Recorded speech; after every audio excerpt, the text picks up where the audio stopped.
నమస్తే, welcome to VSR breaking news.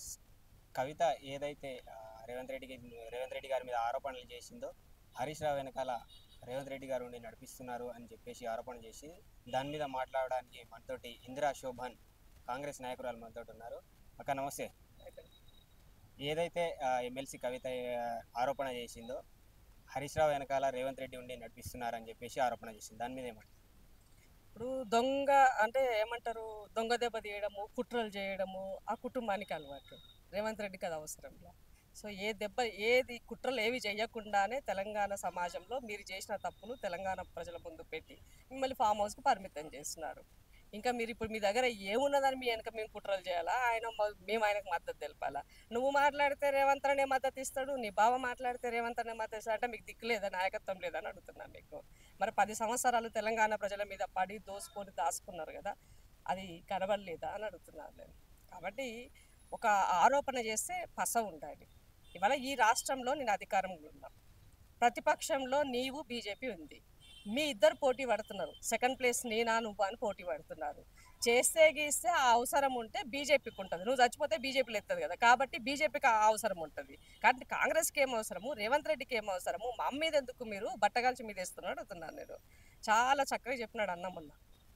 ఏదన్నా చేస్తే గీస్తే ఒక వీరుని లెక్క లీడర్గా ముందుండి పనిచేసే తప్ప వెనక ఉండి మీకు గోతులు తేయాల్సిన అవసరం నాకు లేదని చెప్తున్నారు.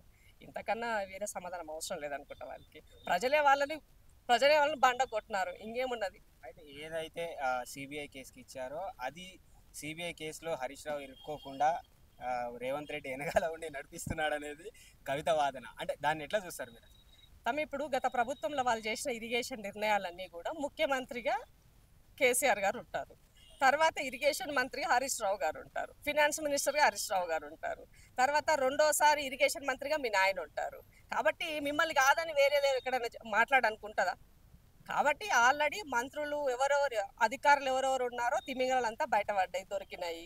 దానికి తోడుగా ఇవాళ ఒక ఎంక్వైరీ రిపోర్టు ద్వారా మీరు చేసిన చిట్టా 665 పేజీల్లో మీరు ఏం చేశారు, కమిటీ ముందుకెళ్ళి మీ బావ ఏం చెప్పినాడు, మీ నాయనని ఏ విధంగా ఇరికిచ్చినాడు, ఇవన్నీ అందరికి తెలుసు కదా. కాబట్టి దీనికి మేము కొత్తగా చేసేదేముంటుంది? సో మేము ఏమైనా హరీష్ రావు షోలో వదినమా మొత్తం కేసీఆర్ మీద దోసేయమని? టెక్నికల్గా ఆటోమేటిక్గా సంతకాలు వాళ్ళ ఉంటాయి, ఆటోమేటిక్గా వాళ్ళు దోషులు అవుతారు. సిబిఐకి అది అప్పచెప్పినాము. సో బీజేపీ కోర్టులో వాళ్ళు మరి మిమ్మల్ని వాషింగ్ మిషన్లో చేర్చుకుంటారా, లేకపోతే నిజంగానే తెలంగాణ సమాజం ముందు దోషులను, దొంగలను, అవినీతి పరులను ఇవాళ తెలంగాణ సమాజం ముందు నిలబెట్టి శిక్షిస్తారన్నది వేచి చూడాల్సినటువంటి అవసరం అయితే హరీష్ రావు అసెంబ్లీలో మాట్లాడుతూ ఏదైతే పీసీ ఘోష్ కమిషన్ ఇచ్చిన రిపోర్ట్ ఏదైతే ఉందో, అందులో ప్రభుత్వానికి ఏదైతే అవసరం ఉందో, ఏదైతే 670 పేజీల పేపర్ని అందులో కొన్ని తీసేసుకొని మా మీద ఆరోపణలు చేస్తున్నారు, అంటే ఇది మాకు కుట్రపూరితంగా చేస్తున్నారు మా మీద ఆరోపణలు అని చెప్తున్నారు. మీరు తప్పు చేయకుంటే కుట్రలు చేయాలా? మీరు చేసిందంతా తప్పులే కదా, మీరు అంతా దోసుకొని దాచుకున్నదే కదా, ప్రతిదీ కనబడుతుంది కదా. అది ఇప్పుడు నేను ఒక చిన్న మాట అడుగుతా. నార్మల్ ఉన్న ఒక కామన్ మ్యాన్ దగ్గర ఇవాళ బతకడమే కష్టంగా ఉంది. మీరు కూడా తెలంగాణ ఉద్యమంలో మేము కూడా మీతో కలిసి పనిచేసినాం, ఆనాడు మీరు కూడా మిడిల్లోనే ఉన్నారు. మరి ఇవాళ కోట్లు ఎక్కడి నుంచి వచ్చినాయి, 100 కోట్ల విల్లా ఎక్కడి నుంచి వచ్చినది, ఎక్కడ చూస్తే అక్కడ భూములు ఎక్కడ వచ్చినాయి, శంకర్పల్లి ఫామ్ హౌస్ ఎక్కడ వచ్చింది, మీ నాయనకో ఫామ్ హౌస్, నీకో ఫామ్ హౌస్, మీ బావకో ఫామ్ హౌస్, మీ అన్నకో ఫామ్, ఇవన్నీ ఎక్కడి నుంచి వచ్చినాయని అడుగుతున్నాము. ఎక్కడ చూసినా మీ పేర్లో ఉన్నాయి, వివిధ కంపెనీలో మీ అవి ఉన్నాయి, దుబాయ్లో మీ యొక్క పెట్టుబడులు ఉన్నాయి, దుబాయ్లో మీకు ఇండ్లు ఉన్నాయి. సో కాబట్టి ఇంత ప్రెస్టేజ్ ప్రీషియస్గా ఆస్తులు అన్ని కళ్ళ ముందు కనబడుతున్నప్పుడు మిమ్మల్ని ఏమంటారు, మీరు సచ్చిని లెక్క మీరేం తప్పు చేయనట్టుగా మీరు ఒక మాట చెప్పదలుచుకుని ఇక్కడ ఏంటి అంటే, చాలా క్లియర్గా కవిత మొన్న ఇచ్చినటువంటి ప్రెస్ మీట్లో ఆమె చేసినటువంటి డ్రామా మొత్తం అంతా కూడా నేను, మా అన్న, మా నాయన, మీ మానిముత్యాలము, మా బావ, మా చిన్న ఇద్దరు మాత్రమే తప్పు చేస్తారనే విధంగా ఆమె మాట్లాడినారు. కాబట్టి గత 10 సంవత్సరాల్లో ఏం చేసినా ఏం జరిగినా కూడా గోళీలు ఇచ్చేటైనది పాత్ర ఉన్నది, దానికి అంతకు ముందుకు యుద్ధమంలో నిప్పులు అంటించిన పాత్ర ఉన్నది, అందరి పాత్రలు ఉన్నాయి దీంట్లో. ఎవరు అంటే ఎవరికి వాళ్ళు దొరికినంత దాచుకో అని ఒక స్కీమ్లో చేరినారు 10 సంవత్సరాలు.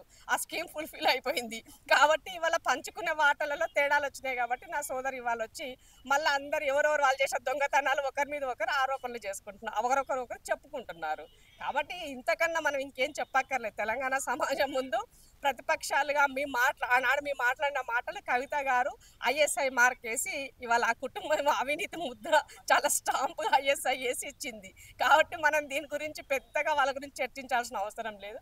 కవిత గారు ఆ కుటుంబ సభ్యురాలే. వాళ్ళ నాయన గీసినటువంటి స్క్రిప్ట్లోని భాగంగానే ప్యూర్లీ కుటుంబ కథా చిత్రంగా మనం మొన్న జరిగినటువంటి చూడాల్సిన అవసరం ఉంది. రాబోయే రోజుల్లో కూడా ఇదే ఉంటుంది. ఎందుకంటే పార్టీలో ఉన్నటువంటి దాంట్లో కుటుంబ సభ్యురాలుగా బయటకు వెళ్ళిపోయి ఆమె ఇంకో పార్టీ పెట్టి ఇంకేదైనా చేస్తే నెక్స్ట్ మళ్ళీ ఆటోమేటిక్గా అంతా ఒకే గూటికి చేరుకునేటువంటి కూడా స్కెచ్ ఉండొచ్చినేమో మనకి తెలియదు కదా. కేసీఆర్ అనేటువంటి వ్యక్తి తిన్నా పడుకున్నా లేచినా కూసున్నా నడిచినా నువ్వు ఏం చేసినా రాజకీయమే ఆలోచిస్తాడు. అలాంటి కేసీఆర్ గారికి తెలియకుండా ఇదంతా జరిగిందని మనం అనుకుంటామా? కేసీఆర్ తెలియకుండా బిడ్డ వచ్చి బయట మాట్లాడుతుంది అనుకుంటామా? కాబట్టి ఇదంతా కూడా ఒక ట్రాష్గానే మనం చెప్పాల్సిన అవసరం ఉన్నది. ఆరోపణలకి ఇవాళ ఆరోపణలు కాదు వాస్తవాలే ఆమె చెప్పింది. ఆ వాస్తవాలకు అనుగుణంగానే ఇవాళ సిబిఐ ఎంక్వైరీ వెళ్ళింది. ఆ సిబిఐ ద్వారా నెక్స్ట్ ఈడీ కూడా వస్తుంది. సో ఈ సిబిఐ ఈడీ రెండు కూడా కలిసి మరి అయ్యను బొక్కలు పెడతారా, బావను బొక్కలు పెడతారా, కుటుంబ సభ్యులందరినీ బొక్కలు పెడతారా మనం చూడాల్సిన అవసరం ఉంది. కుటుంబ సభ్యులందరినీ కూడా ఫస్ట్ ఎంక్వైరీ చేయాల్సిన అవసరం ఉంది.